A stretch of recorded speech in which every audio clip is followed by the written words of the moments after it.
Sí, doctor. Sí, doctor.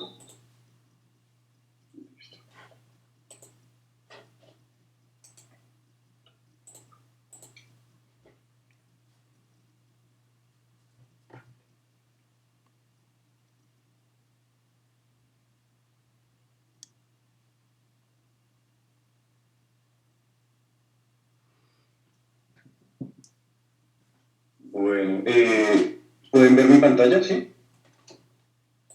Sí, doctor. Listo, entonces vamos a iniciar.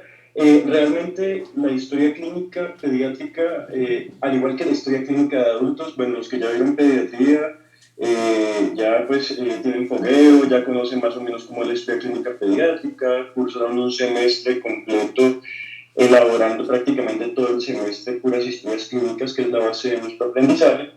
Pero el resto de ustedes de pronto no han tenido contacto con niños o con lo que es la parte pediátrica.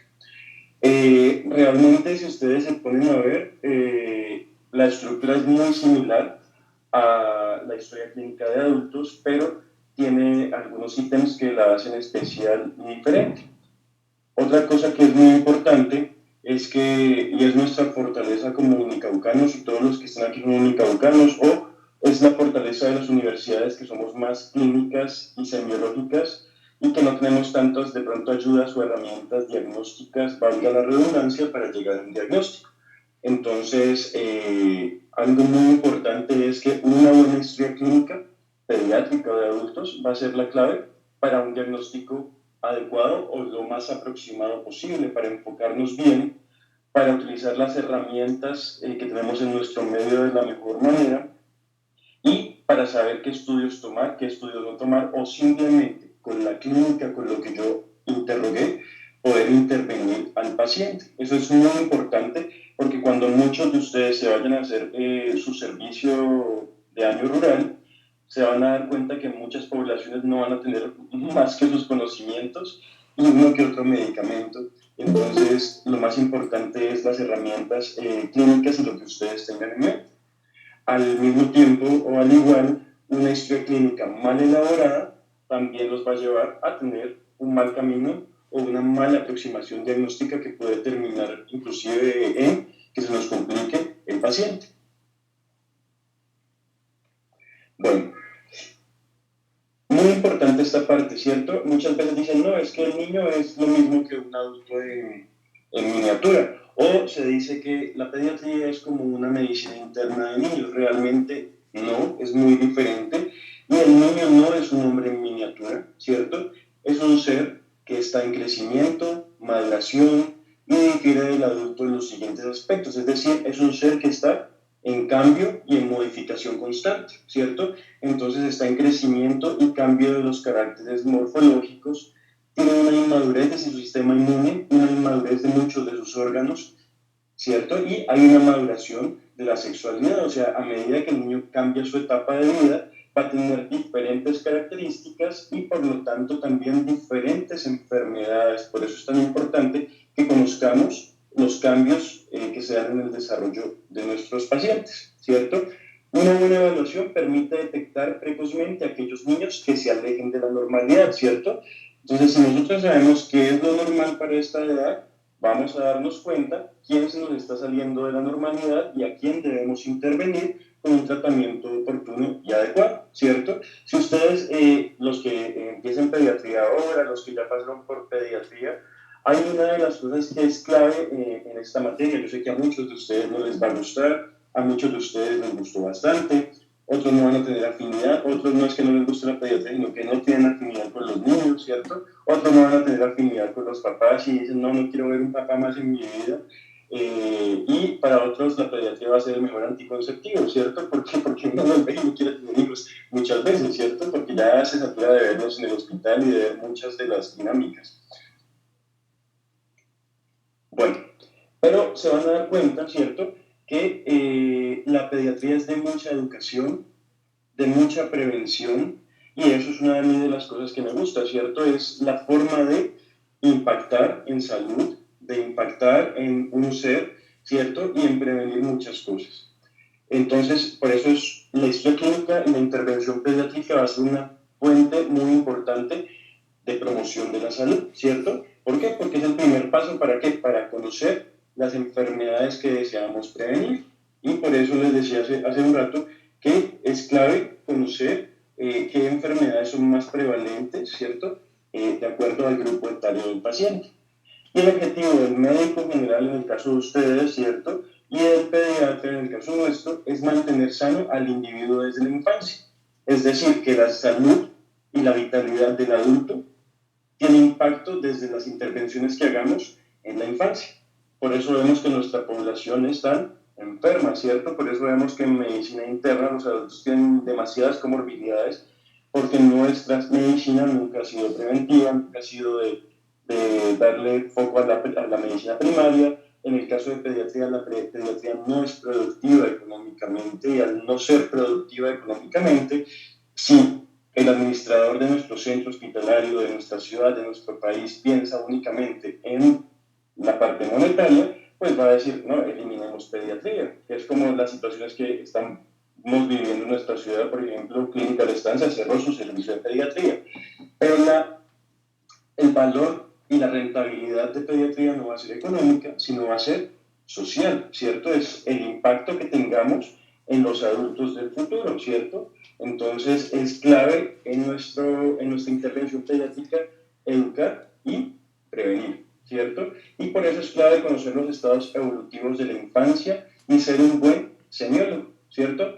De la mano de ser un buen semiólogo va a ir un gran porcentaje de lo que nos construye como buenos médicos. Acuérdense que no solo esto va a ser, sino va a ser la calidad humana que tengamos para la atención, la intención de ayudar, la habilidad que tengamos para hacer los procedimientos que estén a nuestro cargo. Eso son una serie de cosas, pero si somos unos buenos semiólogos, vamos a tener más de un 50% de probabilidades de hacer una buena atención médica. Entonces, hablando de la historia clínica pediátrica, este tema es muy extenso, muchachos, y realmente se van a dar cuenta que de pronto es un poco densa la teoría, porque realmente a hacer historia clínica, ustedes ya lo saben, aprendemos cómo, metiéndonos en el hospital, untándonos desde que ustedes están en quinto semestre, que empiezan a ver los pacientes, ¿cierto? Uno al principio como que va a ver un paciente y le da temor, y uno va a entrar a un cuarto y dice, no, mejor este no, y se va para otro cuarto y dice, no, mejor este tampoco, y hasta que ya termina en el cuarto, quinto que escogió. Y a medida que uno lo va haciendo, va perdiendo el temor, va ganando habilidades. Lo mismo pasa con la parte pediátrica, ¿cierto? Y termina volviéndose un arte, ¿cierto? El cómo tengo como médico capacidad de escucha y observación, ¿cierto? E interpretación adecuada de la información. Entonces, es un arte porque nos toca volvernos muy buenos observadores. Ustedes saben que los niños tienen un comportamiento totalmente diferente a los adultos. A veces para los niños nosotros somos el coco, ¿cierto? Hay unos que llegan modo Chucky a la consulta y no hay poder humano de que se dejen revisar. Inclusive a veces no podemos ni siquiera interrogar a los padres porque están en un escándalo más puro, y como que uno quiere acabar rápido su historia clínica para despachar rápido al niño, ¿cierto? Pero en eso está la habilidad uno de llegarle al niño. Hay muchos de los niños a los cuales podemos llegarles, se calman, se dejan revisar, y hay otros que no, pero en esta parte está la habilidad de cómo nos damos nosotros las formas de poderlo revisar. Muchos de los que vieron pediatría, de pronto algunos llevaban algún juguetico, alguna estrategia para llegarle al niño y facilitar la intervención. Entonces es un arte volverse observador y sacar la mayor cantidad de información desde el primer contacto con el paciente. Ustedes ya saben la estructura de una historia clínica, ¿cierto? La primera parte es la anamnesis y los identificadores. Ustedes van a ver que hay muchos identificadores en una historia clínica, ¿cierto? Está que la entidad, el número de documento, que el género, ¿cierto? A mí me parece que todos son importantes, pero estos son los que son clave y que no pueden faltar en sus historias clínicas pediátricas. Uno va a ser la edad, ¿cierto? Por lo que les mencionaba hace rato. Pues diferente edad, diferente desarrollo neurológico, sexual, diferentes patologías. Entonces, el recién nacido o un neonato van a ver que es el niño que tiene de 0 a 28 días de vida. El lactante va a ser un niño que tiene desde el mes hasta los 2 años, ¿cierto? Para decir lactante menor, los 12 primeros meses de vida. Para decir lactante mayor, de los 12 a los 24 meses. Luego viene el preescolar, que es un niño que tiene de 2 hasta 5 años. Por encima de los 5 años hasta los 11 es el paciente que es escolar, y el adolescente va a tener de 12 a 18 años. Por encima de 18 si no es ya territorio de pediatría, y a veces los adolescentes son una población más compleja y terminan siendo como tierra de nadie porque son bastante complejos y sus patologías a veces se salen ya del estándar de como el mayor volumen que atendemos los pediatras, pero siguen siendo población pediátrica. Otra cosa que es importante es la fecha de nacimiento, ¿cierto? La fecha de nacimiento, y aparte de eso, si el paciente fue prematuro o no, porque el hecho de que haya sido prematuro nos toca corregir la edad con respecto a cuánto faltó para nacer, y lo vamos a evaluar de acuerdo a su edad corregida y no a su edad cronológica, ¿sí? El origen y la procedencia también son importantes por muchos factores. Uno, la parte social, ¿cierto? Ejemplo, tenemos mucha población migrante, entonces ya tenemos un tipo de patologías, ya sabemos que de pronto la vacunación no es completa, sabemos que probablemente no tengan EPS, que las condiciones sociales y de salubridad en los sitios donde viven no sean las mejores, que son población un poco más difícil por las condiciones de vida en las que están, ¿sí?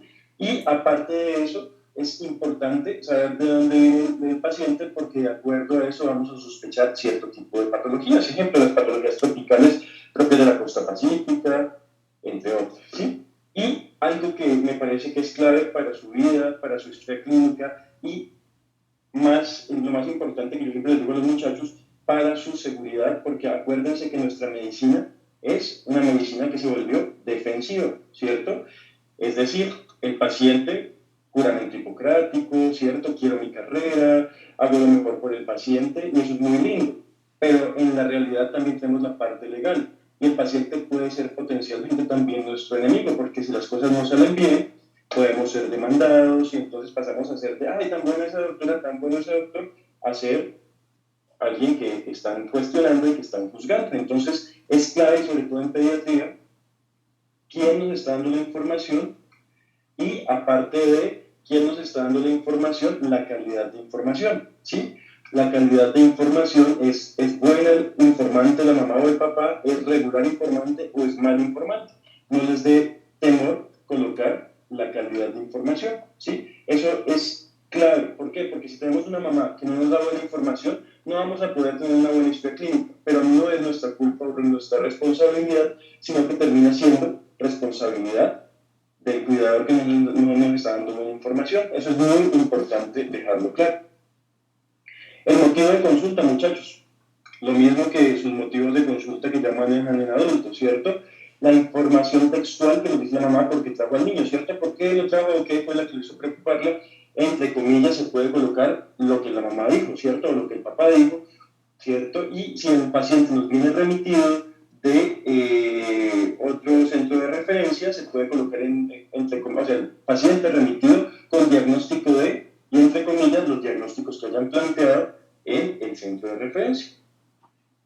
Y la enfermedad actual va a ser una de las partes también claves en la que nos va a orientar muchas cosas. A veces, cuando ustedes pasen por pediatría, los que ya vieron pediatría, ven que esos antecedentes pediátricos son un larguero y a veces se enredan queriendo indagar y colocar absolutamente todo.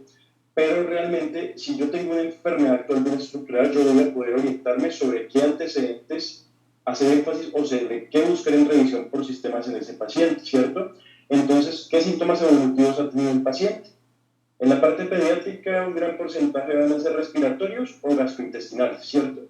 Aparte de eso, podemos tener urinarios, fiebre, que es casi un 70% de los síntomas que hay a la hora de la consulta, y algo que falla mucho en los niños es la aceptación de la vía oral. Cuando un niño está enfermo, deja de comer, y entre más grave esté, pues menos va a haber comido, ¿cierto? Entonces la aceptación de la vía oral también es importante. Medicamentos o sustancias administradas, dosis y frecuencia. Entonces, no que le estábamos dando en la casa acetaminofén, ¿a cuánto le estaba dando? Porque ahí nos vamos a dar cuenta si le estaba dando una dosis adecuada o una dosis inadecuada y cada cuánto se lo estaba dando. Y colocamos sustancias administradas, ¿por qué?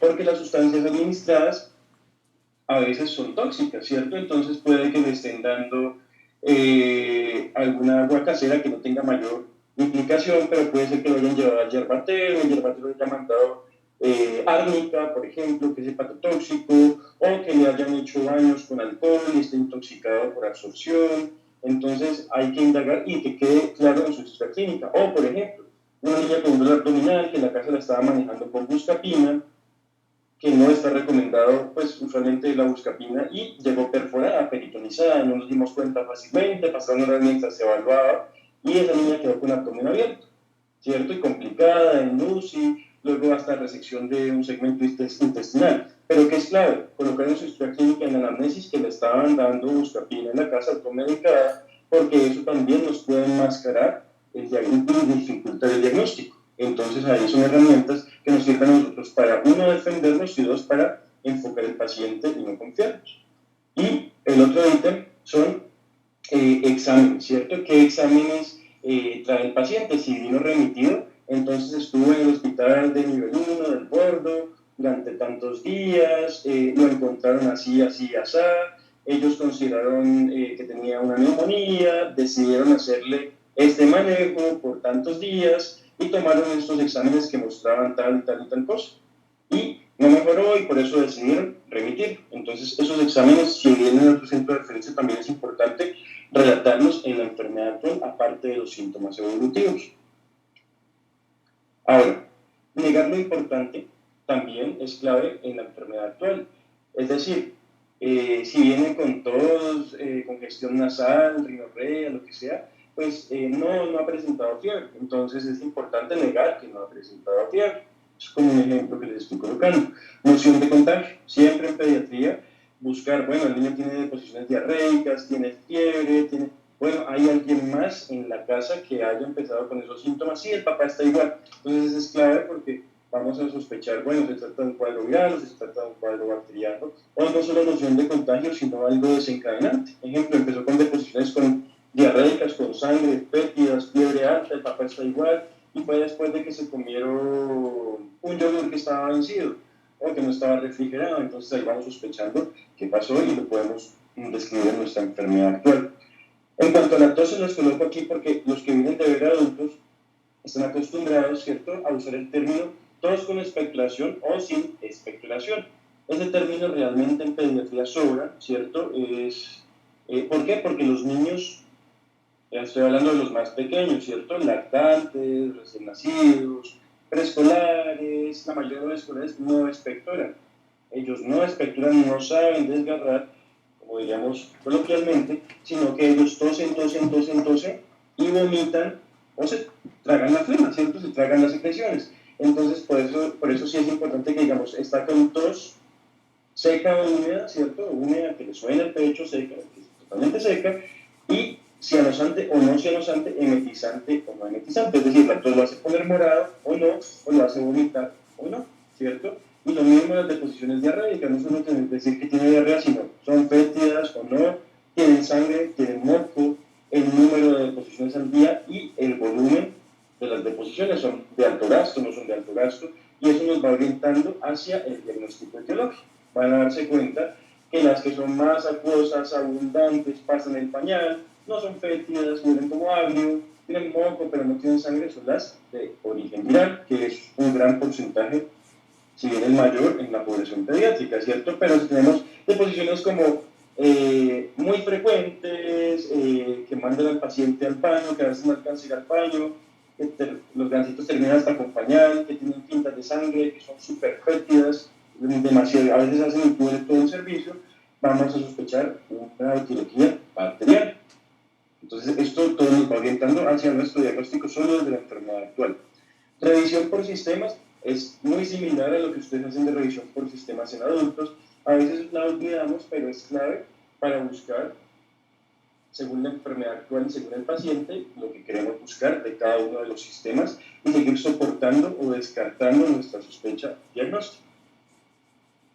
Antecedentes, ¿cierto? Los antecedentes personales, y aquí los antecedentes personales, en nuestros antecedentes personales, es como lo que varía con respecto a la historia que la mayoría de ustedes conocen en la parte de los adultos, ¿cierto? Entonces, vamos primero con los perinatales, todo lo que tiene que ver con el embarazo el parto y el momento cercano alrededor del nacimiento del menor. Entonces, uno va a ser la edad materna a la hora de que este hijo haya nacido, ¿cierto? Porque si son madres añosas, puede estar asociado a ciertas patologías. La gravidez materna, es decir, cuántos embarazos ha tenido, de esos cuántos fueron partos, cuántos cesáreas, cuántos abortos. Los controles prenatales que hizo, usualmente se considera como que algo aceptable que hayan hecho de 4 controles para arriba, ¿cierto? ¿Qué exámenes le hicieron durante el embarazo? Si les estuvieron a buscar, no descartaron patología TORCH, ¿cierto? Entonces, toxoplasma, toxoplasma citomegalovirus, herpes, rubeola, aparte de eso, el VIH y el PRL, que son claves, ¿cierto? Y si es un paciente que no hizo controles la mamá, que nos llega por primera vez, pues no es despreciable tomarle una ADRL y un VIH, que si bien el VIH positivo en el menor, no, porque es prueba rápida, no nos va a hacer diagnóstico, nos va a alertar de que a ese menor hay que hacerle la prueba de carga viral para confirmarlo, pero es la forma más rápida que tenemos de buscarlo. Entonces miren que de antecedentes también vamos orientándonos mucho. Otra cosa importante, ¿cierto? Si la mamá nos dice, es un niño que nos llegó de 2 meses, está séptico, está con respuesta inflamatoria, se ve frito, entonces, la mamá dice, no, él nació en casa, no hice controles, no lo ha visto en médico hasta ahora. Una de las cosas clave y que puede salvarnos este niño de complicarse y de quedar con secuelas neurológicas es aplicarle vitamina K. Si ustedes saben que es una de las medidas y de las estrategias nacionales para evitar la hemorragia por déficit de vitamina K, que son hemorragias severas, pueden ser epidurales, subdurales, hemisféricas, hemorragias pulmonares en cualquier parte de la economía del menor, porque ellos, pues, no, cuando nacen no tienen vitamina K y empiezan a producir a medida que se colonizan por flora del triángulo intestinal. Por eso se aplica la dosis de conexión profiláctica intramuscular al nacer, pero resulta que muchos de ellos no fueron al hospital, nacieron en casa, nadie les aplicó su vitamina K, luego vienen haciendo una infección severa que los pone coágulos hepáticos y terminan haciéndonos unos sangrados severos y con secuelas neurológicas. Entonces miren que ustedes en el rural, en su consulta del mes nació en la casa, le aplicó a alguien, no lo trajo a vacunar, no, nadie le aplicó una inyección, no, pónganle su dosis de vitamina K. Miren que estos antecedentes se volver los útiles porque es, que harto ese poco antecedente en pediatría, ¿cierto? Pero a veces son sumamente útiles si sabemos emplearlos en nuestro favor y podemos pasar de un niño que estaba sano, nació sano y quedó secuelar a un niño que va a continuar estando sano. ¿Listo? ¿Qué enfermedades o infecciones tuvo la madre durante el embarazo? ¿Cierto? El nacimiento fue a término, fue pretérmino o fue postérmino, ¿cierto? Entonces en eso, si la mamá se acuerda de las semanas, pues nos dicen, no, nació 38 semanas, entonces miren, entonces si el menor nació a término perfecto, si nació pretérmino, es lo que se hace ya de edad corregida, que ya cuando ustedes pues tengan aproximación en el semestre van a aprender a calcular la edad corregida de los niños. Y lo que les digo, corregir la edad es clave porque si yo le voy a evaluar al niño en neurodesarrollo o le voy a evaluar peso y talla, no lo puedo comparar. Si un niño nació de 30 semanas, bueno, de 32 para ser lo más fácil, no lo puedo comparar con un niño normal de 2 meses que nació a término, ¿cierto? Si nació a término y tiene 2 meses, no puedo comparar a este que nació de 32 semanas y tiene 2 meses, porque al sumarle esos 2 meses estaría completando apenas las 40 semanas, o sea, apenas tendría que nacer. Entonces no puedo compararlo con eso, sino con su edad corregida. Lo mismo para la parte del neurodesarrollo. Y eso es clave para que no hagamos falsos diagnósticos. Y aparte de eso, datos que nos sugieran asfixia perinatal. Entonces, en pediatría van a ver que hay una escala objetiva que hace o el pediatra que asiste a niños en su nacimiento o el neonatólogo que se llama APGAR, que es la escala que nos habla de la adaptación del menor a la vida, ¿cierto? Y eso tiene que ver con la frecuencia cardíaca, con el tono, con el color y se van sumando. Y un Apgar que sea muy bajo y de forma prolongada, no al minuto, porque apenas se está adaptando, sino a los 5 o a los 10 minutos, entonces está hablando de que ese minuto tuvo asfixia perinatal.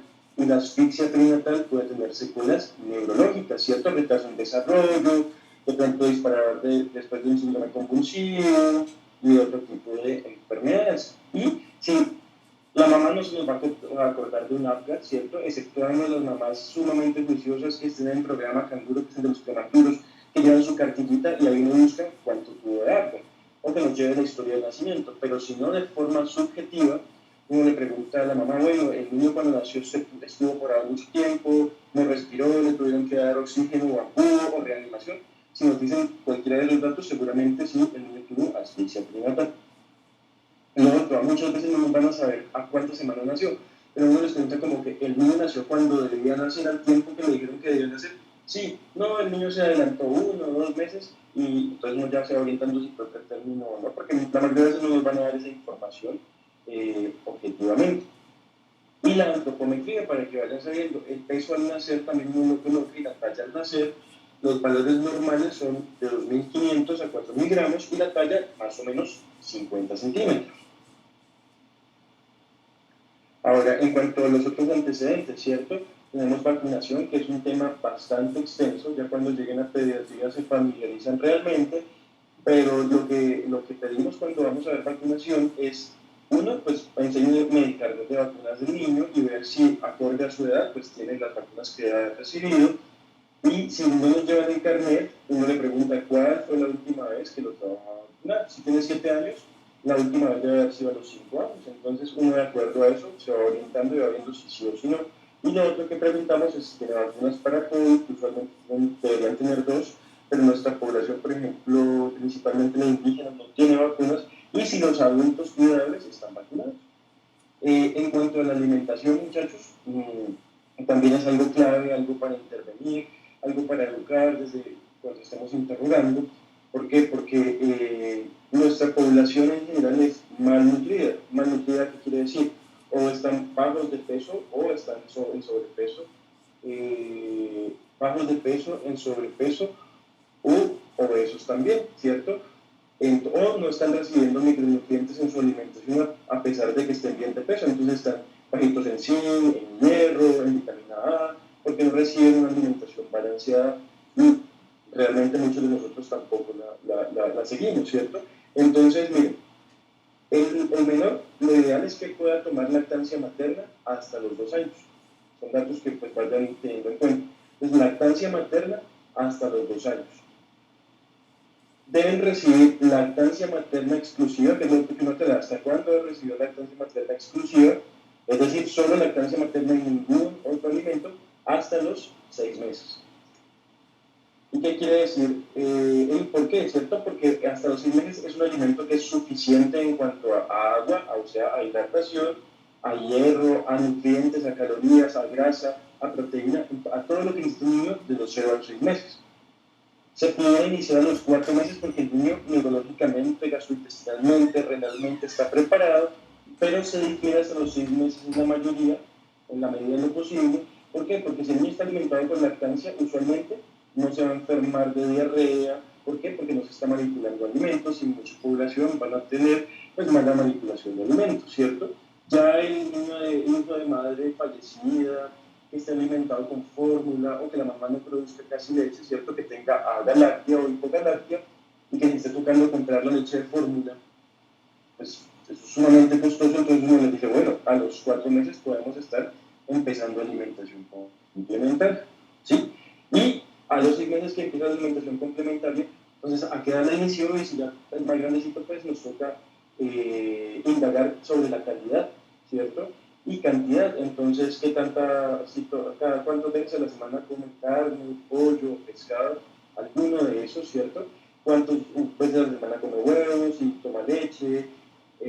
Y clasificar la dieta, ¿cierto? Si es normoproteica o hipoproteica, normo, hipo o hipercalórica, que usualmente nuestra población es hipercalórica, hipoproteica, ¿cierto?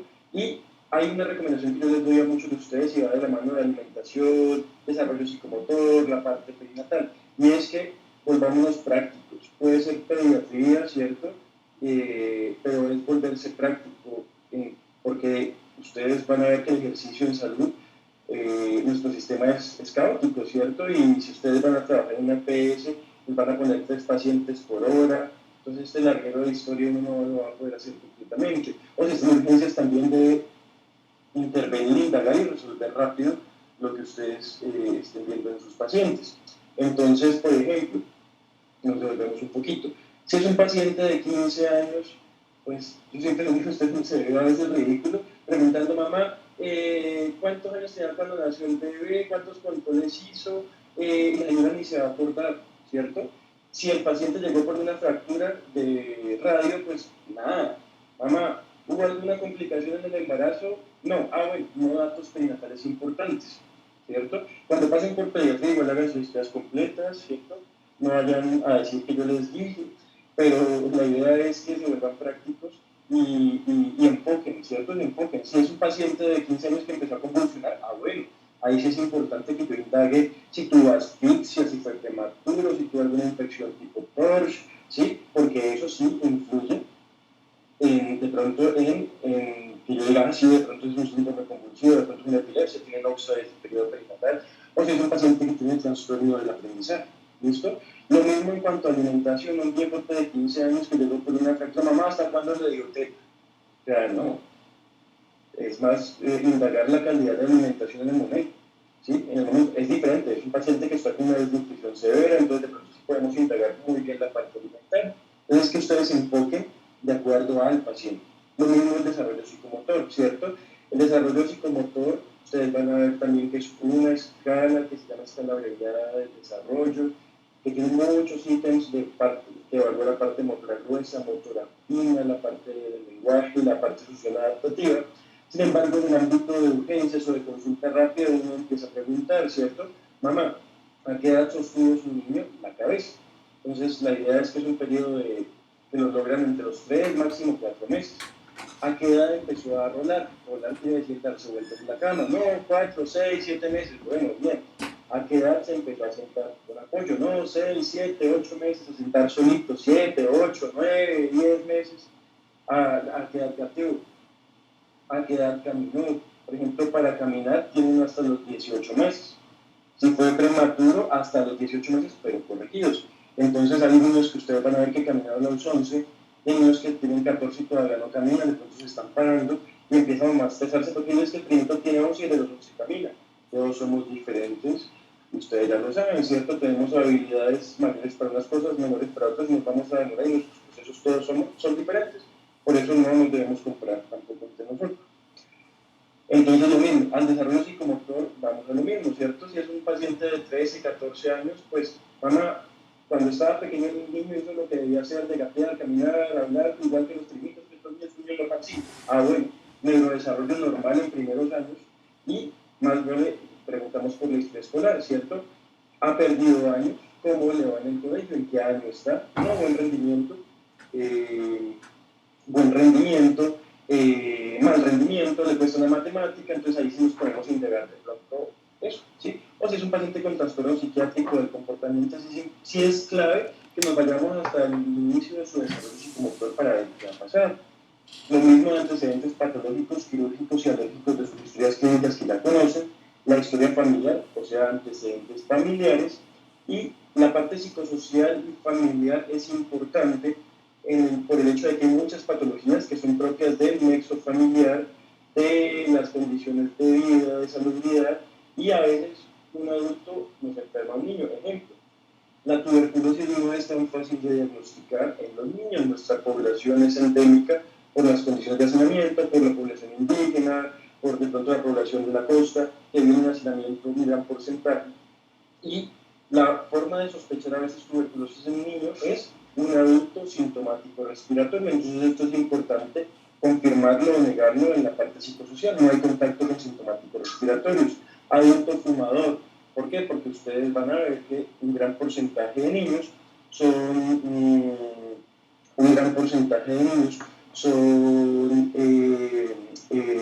respiratorios recurrentes. Entonces hacen asma, broncoconstrictivos que no se han clasificado todavía, bronquiolitis, neumonías, ¿sí? Entonces, si uno se pone a indagar, o el papá es asmático, y uno dice, bueno, es asmático, o el papá fuma, bueno, papá. La idea es que el niño se va a seguir enfermando por más controlador que yo le pida, por más que yo lo intervenga, si usted no deja de fumar. Así usted fuma fuera de la casa y entra y impregnado los partículas irritantes. Si usted quiere a su hijo, va a hacer un proceso para dejar de fumar. Si usted no lo quiere, pues va a seguir enfermándolo. Entonces, porque sabemos que fumar es adictivo, ¿cierto? Entonces, pues es como enseñarle y orientar a la gente y aterrizarla también.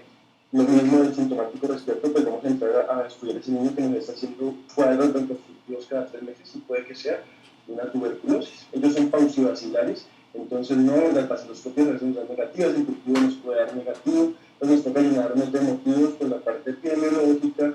Ahorita que tenemos el GeneXpert ha aumentado mucho la tasa de diagnóstico y a uno le parece alarmante porque dice, pucha, todos estos minutos, más de uno ha salido con tuberculosis y yo digo que a mí me van a hacer GeneXpert porque hasta de pronto con toda la exposición que tenemos nosotros. Bueno, en cuanto al examen físico, el examen físico es clave, muchachos, y empieza, aquí se los puse en azul, desde la anamnesis, se los puse resaltado por eso, porque ustedes saben, hay niños que son pequeños y son súper colaboradores, y hay niños que son grandes y no colaboran para nada, todos son diferentes, y cuando nosotros empezamos a entender las dinámicas familiares de crianza, genética, ambientales y sociales, si nos detuviéramos a analizar eso, nos damos cuenta por qué la reactividad de un niño es así y por qué la reactividad de otro niño es así. Mamá ansiosa, niño ansioso. ¿Sí? Papá histérico, niño histérico también. Y a veces no nos toca lidiar con un niño, sino con dos. O sea, el papá y el niño nos hace pataleta el papá y nos hace pataleta el niño. Y es bastante difícil cuando pasan este tipo de situaciones. Le toca decirle a mamá, usted es la mamá y él es el niño. A usted le toca hacer papel de mamá. Y si decidió ser mamá, tiene que ser consecuente con lo que se decidió. Si no lo decidió y es mamá, también le toca ser consecuente porque ya tiene un hijo y usted tiene que ser el adulto, ¿cierto? Pues a veces es complejo y los que ya pasan por pediatría ven todas las dinámicas que tenemos. Cuando rotan por pediatría social se dan cuenta de todas las historias propias de la Rosa de Guadalupe que podemos tener en pediatría y en medicina, que nos damos cuenta de muchas, de toda la locura social que hay en nuestro entorno y que cada vez va a ser, yo creería que peor y más difícil, y los que nos reflejan este tipo de situaciones son los niños. Antes de seguir, anecdóticamente, cuando yo estaba de estudiante hace mucho tiempo, o cuando yo estaba de interno, inclusive de residente, pacientes con adolescentes y pediátricos con patología psiquiátrica eran muy esporádicos, muy esporádicos. Ahora, los que ya rotan por pediatría se dan cuenta que los intentos de autolisis, suicidio, que los trastornos del comportamiento, los trastornos depresivos, de ansiedad, se dispararon exponencialmente y después de pandemia peor, ¿cierto? Porque la calidad de salud mental de nuestra población y de condiciones de vida ha caído, ¿cierto? Y la migración descontrolada y sin buenas posibilidades de vida también. Entonces, eso repercute todo en los niños. Ahora, volviendo al caso del tema, la idea es que el examen físico inicia desde la anamnesis, es decir, desde que el papá entra con el niño, ya voy viendo ese niño, ¿cierto? Sin acercarme, sin ni siquiera a veces determinarlo mucho, porque ellos ven atención y se asustan. Entonces voy viendo cómo respira, voy viendo su aspecto general, cómo se ve, si tiene dificultad respiratoria, si no, ¿cierto? Entonces la inicia de la anamnesis observando, voy viendo el aspecto general que es clave en pediatría. Un niño que se ve bien, ténganlo por seguro que en más del 90% de los casos no tiene nada grave, nada que comprometa su vitalidad. ¿Cierto? Un niño que se ve mal no necesariamente está mal, pero en gran porcentaje puede tener alguna infección o enfermedad que comprometa su vitalidad o que sea un poco más importante. Bueno, ustedes cuando hagan su consulta usualmente van a tener que enfermería primero les toma los signos vitales, muchas veces nos tocan nosotros mismos, y pues enfermería toma saturación con saturómetro, frecuencia cardíaca muchas veces ya con el mismo pulsóxímetro, ¿cierto? Entonces la máquina nueva, y frecuencia respiratoria es algo que debemos nosotros verificar como médicos siempre, porque las frecuencias respiratorias son diferentes en los niños de acuerdo al grupo de edad. Entonces, si a mí me dicen que un bebé de 6 meses tiene 20 de respiratoria, está en camino a hacer paro respiratorio. Es muy diferente porque el adulto tiene pues 12, 20, 14, 20, ¿cierto? Entonces siempre verifiquen ustedes la frecuencia respiratoria. Debe hacerse, pues ganar habilidad progresiva, no va a ser de un momento a otro, y tener tacto también. Acordarnos que el niño enfermo es irritable, ¿cierto? Y el realmente enfermo va a ser irritable con el examinador e irritable con nosotros, va a estar apático, va a estar arañando. Perdón, me confundí, el verdaderamente irritable está irritable con sus padres y está irritable con nosotros. El que está irritable porque le damos miedo, porque no quiere que nos acerquemos, que solo es irritable con nosotros, pero no es irritable con sus padres, se queda tranquilo una vez nosotros nos retiramos. Y respeto por la privacidad y el cuidado. Aquí, no sé si lo tenga más adelante, pero otra cosa que es muy importante, muchachos, para evitar los problemas legales es que todo menor de edad, cuando lo vamos a revisar, debe ser con un cuidado, ¿cierto? Papá, mamá, tía, bueno, quien quiera que sea mayor de edad. El paciente, el acompañante para revisarlo debe ser mayor de edad. En caso de que estemos en urgencias y no haya posibilidad que haya una persona o dos personas más del personal de nuestro equipo atendiendo a ese menor para evitar los problemas legales. Estrategias de acercamiento, ¿cierto? Entonces, que se te dejen el niño en brazos del cuidador, el peor error es decir, pásenlo a la camilla de una, ¿cierto? Es en brazos del cuidador, examinar primero al cuidador, ¿cierto? Entonces hay muchos niños que ven que uno le pone poniendo a la mamá en el pecho, luego le pone a él un ratito y ya ves, y otra vez me vuelve a la mamá y otra vez vuelve al niño. Y así es una forma de que por lo menos la parte cardiopulmonar podamos revisarla en brazos de la mamá y examinando primero a la mamá. Lenguaje cálido, ¿cierto? Cada niño son niños, pero también firme muchas veces. Acuérdense que los niños de ahora no cumplen normas, no, el adulto no lo respeta mucho, entonces a veces es necesario ponerles como voz firme para explicarles, te voy a revisar, no te va a pasar nada malo,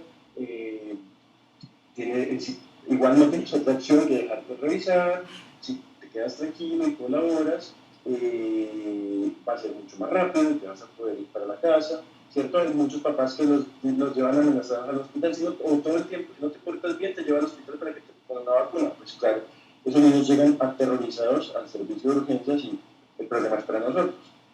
Lo que les decía hace rato, previsión de examen cardiopulmonar, ¿cierto? Ustedes están acostumbrados al examen físico cefalocaudal del adulto. En pediatría se puede hacer en los niños grandes o en los adolescentes cefalocaudal perfectamente porque se van a dejar revisar, pero en los pequeños priorizar primero lo que les decía, en brazos del papá o mamá, la parte cardiopulmonar, y luego ya lo que retiramos, ¿cierto? La parte más invasiva al final, que es otoscopia y faringe, y que no nos olvidemos que son aspectos claves del examen físico de un niño, porque muchas veces el origen de su cuadro infeccioso puede estar o en boca, o en oídos, o en nariz. Y lo del adulto que ya les había mencionado hace rato. Bueno, en el examen físico, aparte de las estrategias, tenemos los signos vitales y los datos antropométricos, ¿cierto? Entonces el peso.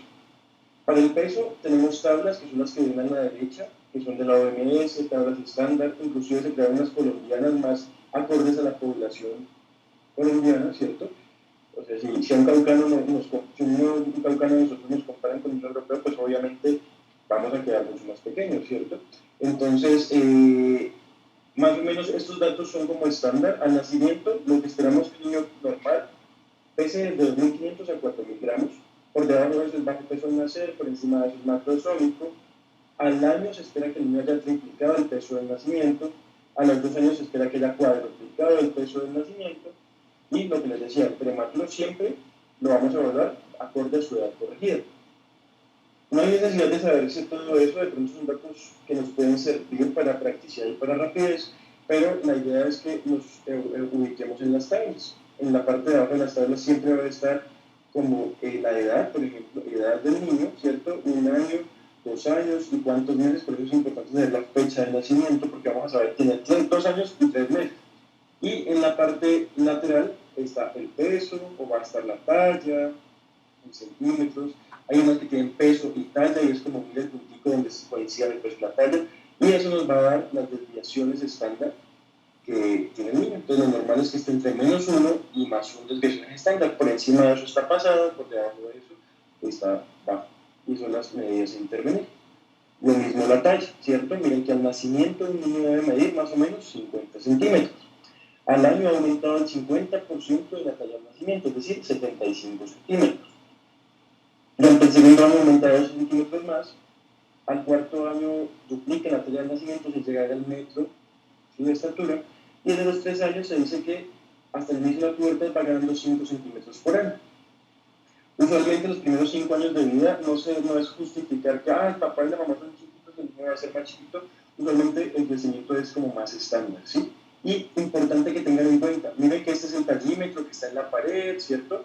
Pero los niños menores de 2 años deben ser tallados acostados en un pantómetro, porque ellos tienen una hiperlordosis que es fisiológica, son panzoncitos, tienen su hiperlordosis, entonces así ya caminan y están de pie, no nos va a dar una talla adecuada, sino acostarlos y estirarles su pesito para tallarlos. Y también están las tablas de la OMS para que sepamos si esa talla es adecuada o no adecuada. Estos, los parámetros, como las claves, ¿cierto? Es como para que nos orientemos rápidamente, pero a veces no es tan fácil recordar todo eso. El perímetro cefálico es una medida que va a ser clave los primeros 5 años de vida, porque ustedes saben que el cerebro está en crecimiento y si el cráneo no crece, pues no va a crecer el cerebro, o si el cráneo está creciendo demasiado, pues de pronto hay una hidrocefalia o de otra condición que toque intervenir o corregir, ¿cierto? Entonces, el perímetro cefálico puede ser acorde o nos puede hablar mucho del desarrollo neurológico del paciente. Obviamente, si tenemos un niño con cráneo pequeño y el papá es cabeza de pajarito, también, pues no es papá y el niño, probable que sea la tendencia familiar. O vemos un niño con un cráneo grande y el papá es, o la mamá son de cráneo grande, probablemente es tendencia familiar. Pero ¿qué es importante? Si el perímetro cefálico se nos sale de los parámetros normales, de acuerdo a las tablas de la OMS, es evaluar muy bien el neurodesarrollo. Si tenemos ese perímetro cefálico en riesgo de estar alto, en riesgo de estar bajo, que el neurodesarrollo anormal, de pronto no nos preocupamos tanto y lo citamos más constantemente para ver cómo va ese neurodesarrollo y ese cráneo. Pero si el neurodesarrollo está alterado, es como una bandera roja para que reiniciamos ese niño y para que lo vuelva a pediatría o neuropediatría. Miren que al nacimiento mide la cabeza más o menos 35 centímetros, más o menos 2.5 centímetros, o sea, 32.5 a 37.5. La medición es de la parte más prominente de la frente, la parte más prominente del occipucio. Y en los primeros trimestres del año, ¿cierto? El primer trimestre crece 2 centímetros por mes, el segundo 1 centímetro por mes y el tercer y cuarto trimestre, o sea, la segunda mitad del año, 0.5 centímetros por mes. Del año 1 al 2, 3 centímetros hay de crecimiento en todo ese año, y después del segundo al quinto año, 0.5 centímetros por año. El aspecto general, muchachos, hace un rato les decía, es clave, ¿cierto? Es observar el paciente, no hay que tocarlo. Mientras yo estoy haciendo anamnesis, estoy interrogando antecedentes, yo lo estoy viendo, estoy detallando cómo respira, cómo se comporta, si está tranquilo, si no está tranquilo, si está lactando. Siempre el aspecto general, idealmente, es sin ropa. Obviamente, la desvestida del niño puede ser al final o más avanzadas, porque primero la parte cardiopulmonar, si yo me meto a manipular al niño, a quitarle la ropa, ahí perdí al niño, ¿cierto? Yo quiero contar respiración, quiero de pronto escuchar pecho, corazón, pulmones, entonces no. Tener en cuenta el pudor que pueda tener el adolescente, pero siempre hay que exponer totalmente al paciente, revisar genitales, todo. Clave y orientador sobre el nivel de gravedad del paciente, ese aspecto general, o sea, o me deja tranquila o me intranquiliza, y el uso de juguetes o herramientas que nos puedan servir para estar en el niño. En cuanto a ese aspecto general, hay un ítem que es muy importante y que a mí me gusta mucho, y es el triángulo de evaluación pediátrico. Entonces, el triángulo de evaluación pediátrico nos habla de varias cosas. Es la primera impresión que yo tenga del paciente, no tengo que tocarlo, ¿sí? Nos demoramos solo 45 segundos haciéndolo, es ver y escuchar al paciente de lejos y evaluar rápidamente la situación fisiológica general del paciente, ¿cierto? O sea, tiene una dificultad o insuficiencia respiratoria, tiene un choque hemodinámico, ¿cierto? Tiene mala apariencia, entonces si alguno de esos lados está comprometido, o la parte respiratoria, o la parte circulatoria, o el paciente se ve mal, o si dos lados están comprometidos, o si los tres lados están comprometidos, entonces entre más compromiso, más gravedad del paciente. Entonces rápidamente, de entrada lo puedo clasificar y orientar. La apariencia siempre va a ser más importante. Signos vitales, ¿cierto? La temperatura, tener en cuenta que fiebre es más de 38, febrícula más de 37,5. Hay muchos sitios para tomar la temperatura, pero lo más práctico ahora es la axila, ¿cierto? Y el termómetro digital, pues es el que ya usamos día a día. Considerar que puede estar alterada por sobreabrigo. A veces los papás, el niño tiene fiebre, ponen gorro, guantes, saco, ponchito, ¿cierto? Entonces considerar abrigo, ejercicio, que esté haciendo calor, bebidas y alimentos calientes. La frecuencia cardíaca, ¿cierto? Podemos tener acceso a ella por medio de pulsos femoral, radial o carotídeo. La auscultación cardíaca sí se puede hacer solo en 6 segundos, ¿cierto? 6 segundos, bueno, o toco el pulso o ausculto. Es mucho más fácil a veces auscultar y en 6 segundos ya sé cuánto tiene de cardíaca porque multiplico eso por 10 y ya me da la frecuencia cardíaca. Tener en cuenta que los lactantes y preescolares tienen ritmo irregular y pueden tener extrasístoles o la arritmia sinusal, ¿cierto? La arritmia respiratoria. Y tener en cuenta también que la taquicardia persistente puede ser un signo temprano de choque, ¿sí? Mirar que puede estar afectada por la temperatura, el estrés, la ansiedad, el dolor o la deshidratación. O sea, el niño me puede llegar taquicárdico, pero era fiebre, o era que estaba asustado, o estaba con dolor, o estaba deshidratado. Corregí esas variables y se dio la taquicardia, probablemente no hay choque. Pero a pesar de que yo estoy interviniendo, si sigue taquicárdico, probablemente el niño está choqueado. Y van a darse cuenta que si en el adulto la hipotensión es signo de choque, en el paciente pediátrico lo es la taquicardia persistente. ¿Sí? Taquicardia persistente va a ser signo de choque y cuando ya está hipotenso muy tarde está preparado el paciente. Miren rápidamente esta tabla, nos muestra cómo son las frecuencias cardíacas normales y promedio de los niños y a medida que aumenta la edad ya van apareciendo hacia las del adulto. Entonces eso es como para que se vayan familiarizando. Los signos vitales. Seguimos con frecuencia respiratoria, ¿sí? Va a ser mayor entre menor sea el niño, entonces va a ser mayor en neonatos y lactantes, es más diafragmática, puede estar alterado por las emociones del ejercicio y un poco por la temperatura, pero no tanto como la frecuencia cardíaca. Esta sí es, en los niños más pequeños es variable y se debe contar siempre durante un minuto, por eso les digo que uno como médico debe verificarla siempre y no confiarse con la que nos da enfermería. En cuanto a la parte respiratoria, recordarse que los lactantes hasta los 8 meses son respirables nasales obligados, es decir, que si tienen congestión hacia los nariz tapada, obstruida por moco, van a tener mucha dificultad y si no le lavamos o limpiamos la nariz, pues puede hacernos taquipnea sin que sea una taquipnea real. Y la taquipnea va a ser un signo que puede ser predictor de neumonía o de otras enfermedades como bronquiolitis. En cuanto a la parte respiratoria, hay una escala que se llama Silverman, ¿sí? Que nos tiene en cuenta el desbalance tóraco-abdominal, los tirajes intercostales, la retracción subsifoidea, el aleteo nasal, que es otro signo de dificultad en los niños, y el tejido expiratorio, que como su nombre lo indica, es un tejido como tal en la fase expiratoria. Entonces, eso va a puntuarnos el paciente. Un paciente que no tenga nada de eso no va a tener nada de puntos en Silverman, pero entre más tenga, más puntuación, y entre más puntuación alta haya, pues más severidad de su dificultad respiratoria. Es una escala más de neonatos y de los lactantes pequeños.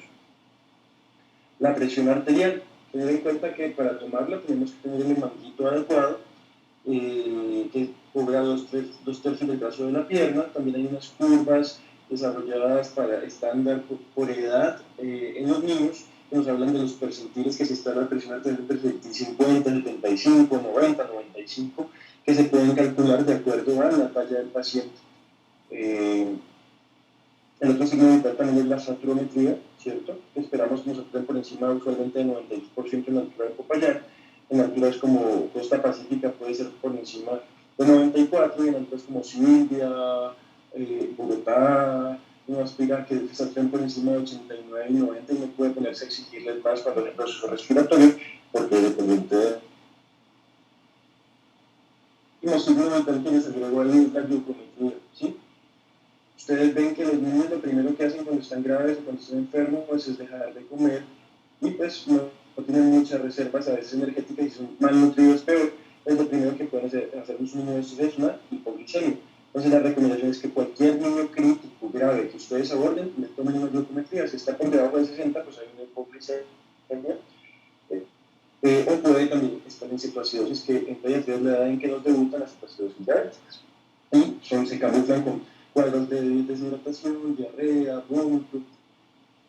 Bueno, rápidamente vamos a ver esto porque realmente ustedes ya cuando se sumergen en el mundo de la pediatría y los que ya pasaron, ¿cierto? En su internado y en toda la práctica que han tenido, van a ver que ya el examen físico más práctico y más real es en la vida real. Entonces la piel es el órgano más grande. Acuérdense que muchas veces podemos tener lesiones en piel que son aisladas de la piel, pero en un gran porcentaje de pacientes la piel nos está hablando de enfermedades sistémicas. Entonces, el color, ¿cierto? Si está cianótico, moradito el niño, si está marmóreo o moteado, cómo está la consistencia, la urgencia de describir esas lesiones y la distribución. El cráneo, ¿cierto? Ya vimos la medida, la forma, la simetría, porque si es asimétrico puede ser que no esté creciendo o que haya cierre prematuro de alguna de las fontanelas y puede recuperar el paciente. Tener en cuenta, muchachos, que de pronto ustedes en ustedes de adultos describen que no sé cuándo, no puntos dolorosos, baja implantación del cabello, implantación normal. Acá en los lactantes va a ser clave que ustedes describan la fontanela anterior. Miren que la anterior está abierta hasta los 24 meses. Entonces, uno de 6 meses que uno le sienta fontanela puede que esté haciendo un cierre prematuro de fontanela y esto puede ser una patología que toca intervenir. Y fuera de eso, si se les está quedando el perímetro cefálico, entonces es muy importante que ustedes la palpen y se den cuenta si está o no, y saber que evolutivamente hasta los 24 meses está abierta, pero cada vez más pequeña. Los ojos, ¿cierto? Entonces, uno de los datos claves es que los niños pequeños pueden hacer desviación ocular convergente y alternante, sobre todo por debajo de los 4 meses. Entonces, esos son los pseudoestrabismos. ¿Sí? Parece que tienen su estrabismo, pero no por la inmadurez y porque ellos todavía no saben enfocar bien. Y la otra cosa que es importante es el reflejo rojo, ¿cierto? A veces cuando hacemos el estímulo luminoso, el reflejo es verde, el reflejo rojo en ambos ojitos, pero puede que en algunos esté ausente o esté opaco, ¿cierto? Y nos puede sugerir algo en los medios de retracción o que haya alguna enfermedad tumoral también en ese niño. Y muchas veces el médico es el que ha diagnosticado y ha remitido al oftalmólogo este tipo de pacientes, siendo esto ya una emergencia. Oídos y nariz, ¿cierto? Básicamente, lo que ya les había mencionado, esto es de la parte final del examen en los niños pequeños, pero muchas veces son la clave de la patología. Pues oído puede ser infeccioso o también parte de la audición, puede que la tapón de cerumen o puede que el niño tenga algún tipo de hipoacusia, pero puede tener también su otitis. Usualmente vemos muchas otitis medias, ¿cierto? Y si tenemos un niño con un cuadro febril, no hemos revisado el oído, puede que no nos demos cuenta. Lo mismo en cuanto a la nariz, ¿cierto? Ver si está obstruida, si no tiene aleteo nasal, y visualizar cómo está la mucosa, si hay hipertrofia o no de cornetes nasales, que es otra de las patologías de la rinosinusitis alérgica, la hipertrofia de cornetes en los pacientes pediátricos, y la boca y la faringe también, ¿cierto? Entonces, inspección, palpación, examen de la mucosa bucal, de las encías, del paladar duro, de la uña, de los dientes, cómo es la salud oral de ese niño, si tienen focos sépticos dentarios, si hay hipertrofia de amígdalas, ¿cierto? Miren que aquí en esta foto vemos unas lesiones que son como lesiones tipo acta, que pueden aparecer en las mucosas de adelante, en los labios, en las mucosas internas, o pueden estar muy posteriores, y estas lesiones no son bacterianas, son virales. Eso se llama herpangina. Son lesiones que nos generan el herpes virus, y eso da mucha fiebre, da cianorrea, no comen los niños, da mucho dolor, y si no revisamos bien, pues no nos damos cuenta de que esa es la causa de la fiebre, y determinamos a veces incluso mandando antibióticos sin haber necesidad. El cuello, bueno, acordémonos que el cuello tenemos las cadenas ganglionares, que son la cadena anterior, media, posterior, y que estos ganglios cervicales corresponden al drenaje de los senos para pasarles de los oídos de la boca a la faringe, por lo cual usualmente nuestros niños pequeños van a tener esos ganglios presentes. Pero para que no se nos salga la normalidad, tienen que medir menos de 1 centímetro, bilaterales pequeños, ya sea hay alguno de esos que se vuelve grande, rojo, caliente, roso, puede ser que está haciendo una adenitis bacteriana, si hay uno que está pétreo, que ha crecido en muy poco tiempo, mucho, puedes estar sufriendo linfoma. Y los ganglios inguinales deben medir menos de 1.5 centímetros. La palpación lateral es muy difícil, no es rutinaria. Básicamente, tórax y pulmón es lo mismo que ustedes ya saben hacer, ¿cierto?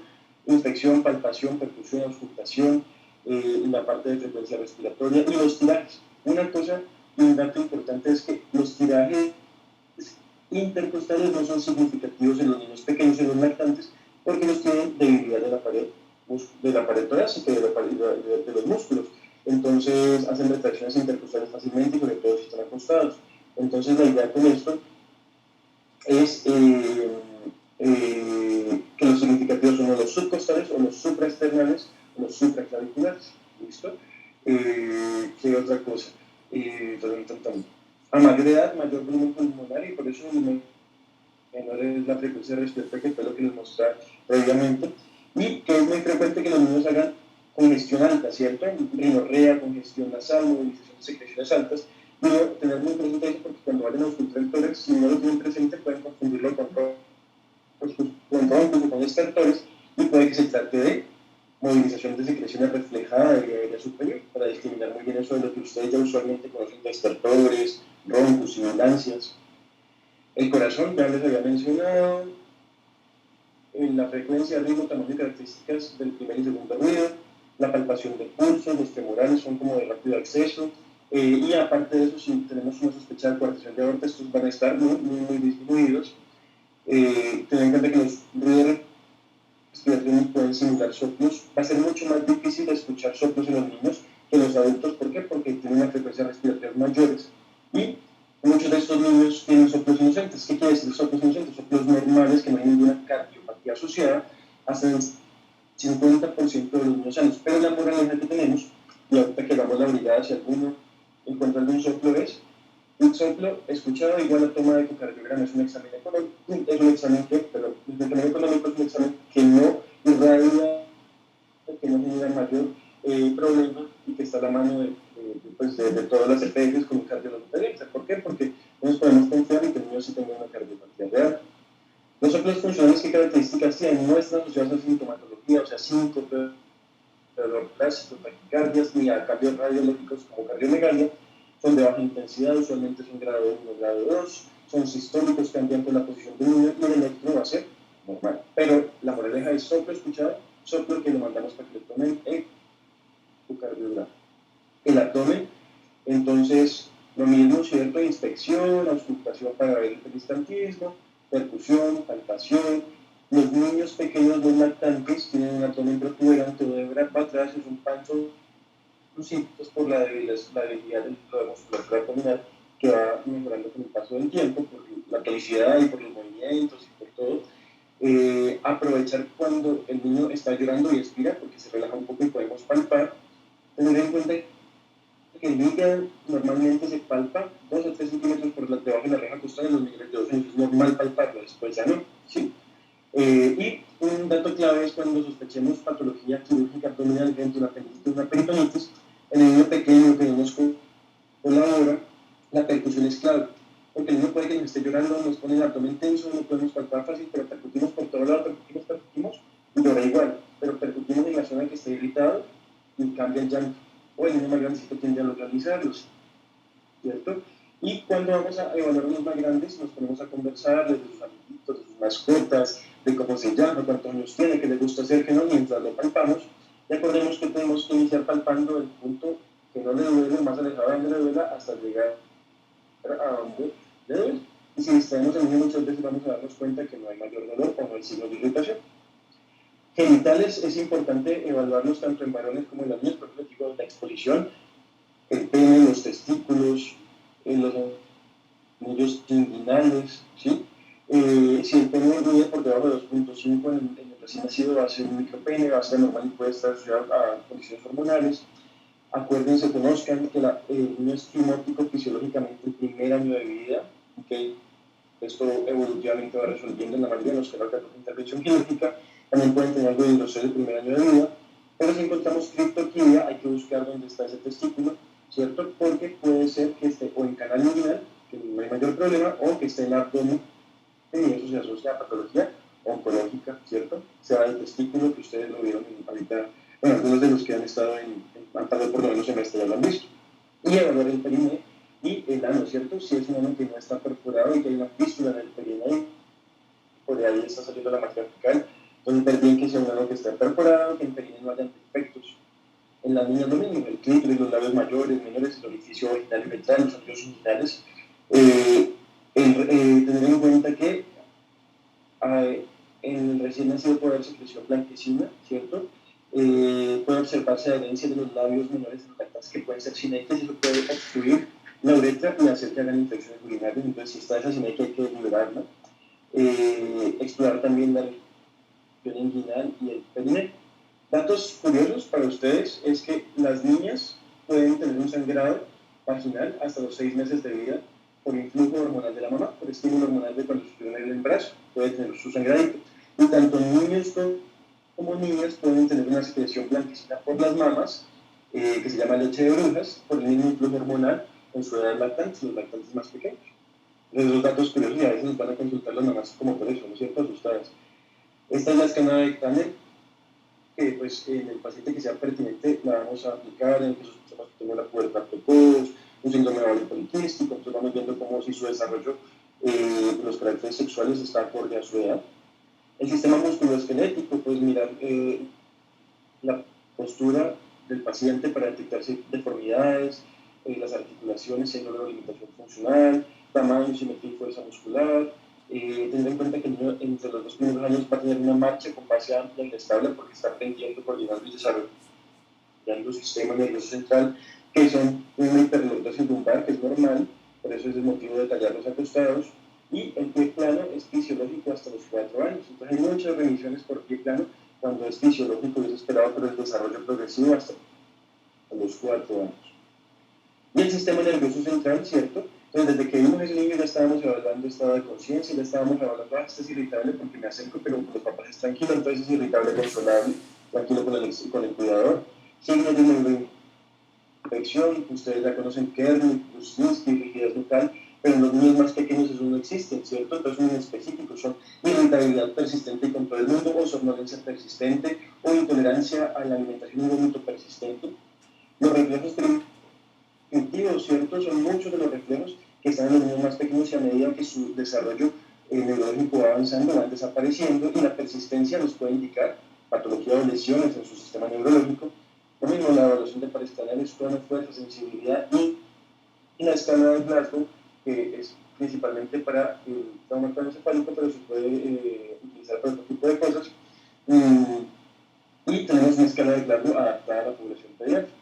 Esta última diapositiva, bastante cargada, es para que tengan de pronto ahí los reflejos que evaluamos en los niños, por ejemplo, el reflejo de Moro, ¿sí? El reflejo de Moro es uno de los que más comúnmente evaluamos y aparece cuando el recién nacido sobre una superficie dura o semisentada. Lo que hacemos es que o lo cargamos y lo bajamos rápidamente, ¿sí? Lo subimos al alto y lo bajamos en nuestro brazo rápidamente, y el niño lo que hace es que estira ambos brazos, ambas piernas y llora, y inmediatamente vuelve a la postura original. Vuelve a la postura original. Así, miren que este desaparece en los 4 meses. Si este persiste, puede asociarse a algún tipo de patología del sistema nervioso central. Y se los coloco porque los que van a pasar por PDP, por ejemplo, les sirve tener el dato de cuándo desaparecen, de qué pueden representar y cómo se pueden buscar. Básicamente era eso el tema. No sé si tengan alguna pregunta, duda, intervención, muchachos.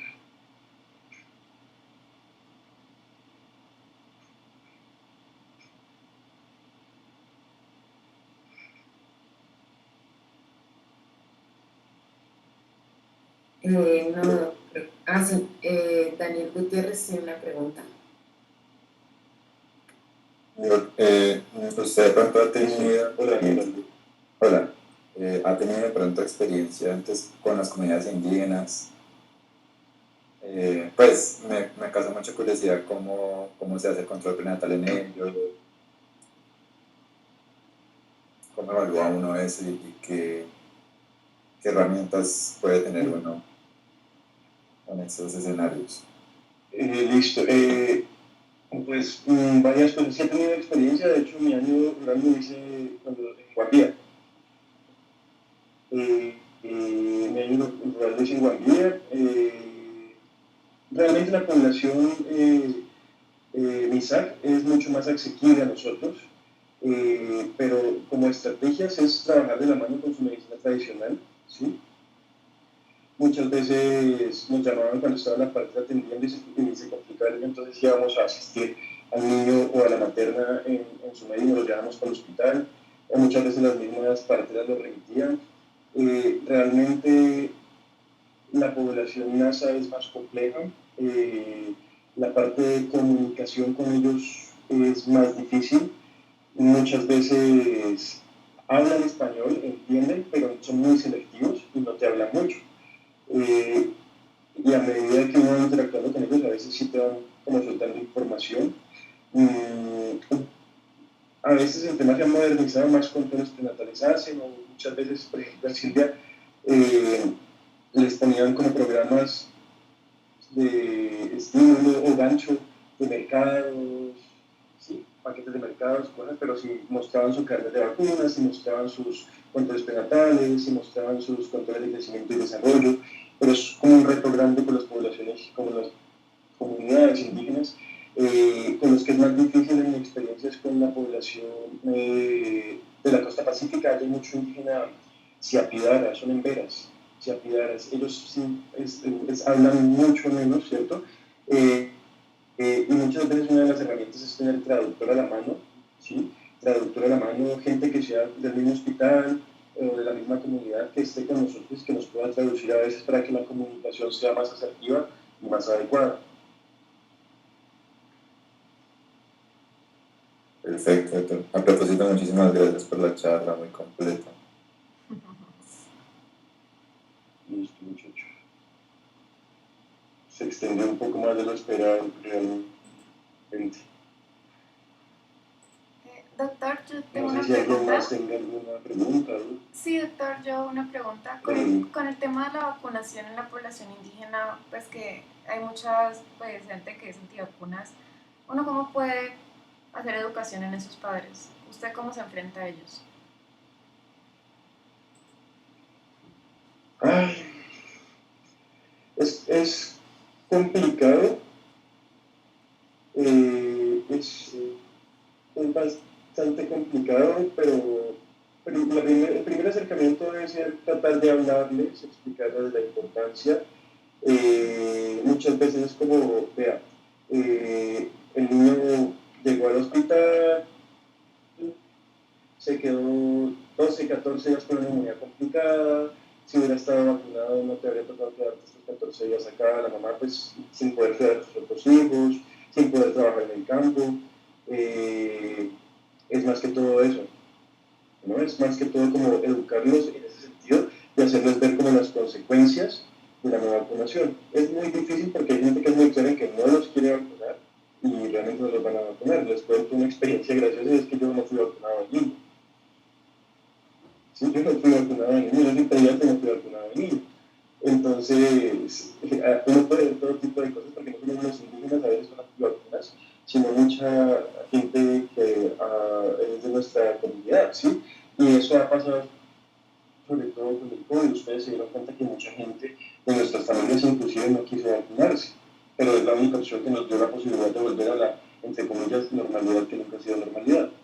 Pero es bastante difícil, es bastante difícil.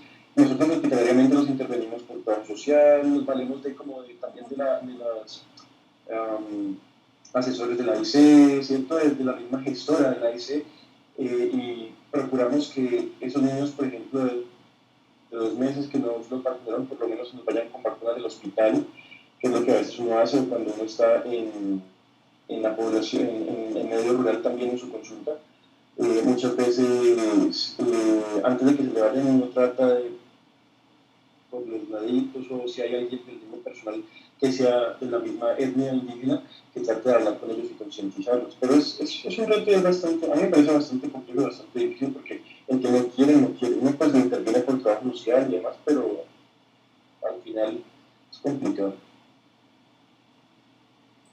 Bueno, doctor, muchísimas gracias. No sé si hay más preguntas de los estudiantes.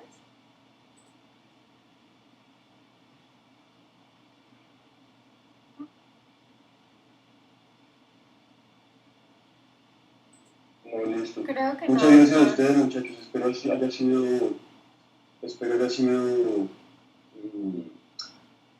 un buen aporte para ustedes. Sí, doctor, muchísimas gracias por su clase, estuvo muy completa. Yo creo que fue de gran ayuda para los estudiantes que aún no han visto pediatría y esta clase les va a ser de gran utilidad para nuestra práctica. Muchísimas gracias, profe, muchísimas gracias por su tiempo. Listo. Bueno, a ustedes, listo, que estén muy bien, muchachos.